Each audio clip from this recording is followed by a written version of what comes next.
Pakistan stock exchange में मंदी का रुझान 100 इंडेक्स 1000 से ज्यादा पॉइंट्स कमी के बाद 64,700 पॉइंट्स पर आ गया। सदर आसिफ अली जरदारी का मुल्की मुआशी बदहाली के पेश नजर अपनी तनख्वाह न लेने का फैसला। आइन के तहत सदर की माहाना तनख्वाह 8,86,550 रुपए मुकर्रर है। इलेक्शन कमीशन ने आम इंतखाबात के बाद 24 खाली नशीस्तों पर ज़िमनी इंतखाबात के लिए तैयारियां शुरू कर दी। इंतखाबी दंगल अप्रैल में सजने का इम्कान, शेड्यूल रवा हफ्ते जारी होने की तवक्को।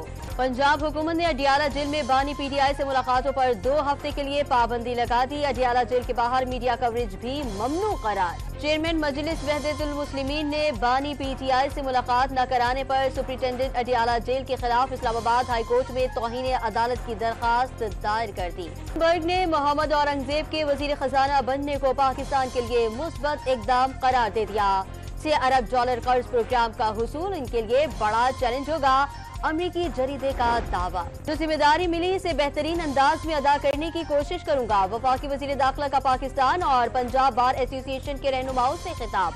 वजीर आला पंजाब ने जेहलम, झंग, विहाड़ी और बहावल नगर के लिए साफ सुथरा पंजाब पायलट प्रोजेक्ट की मंजूरी दे दी। सफाई के लिए मुनज़्ज़म, मौसर और पायदार मैकेनिज्म नाफिज किया जाएगा। चीफ सेक्रेटरी सिंध फखर आलम का तबादला। वफाकी सेक्रेटरी माहौलियात के ओहदे पर फाइज सैयद आसिफ हैदर शाह को नया चीफ सेक्रेटरी सिंध तैनात कर दिया गया। और कंडियारों में कौमी शाहराह पर तेज रफ्तार ट्रक ने मोटरसाइकिल सवारों को कुचल डाला। तीनों मोटरसाइकिल सवार मौके पर ही दम तोड़ गए।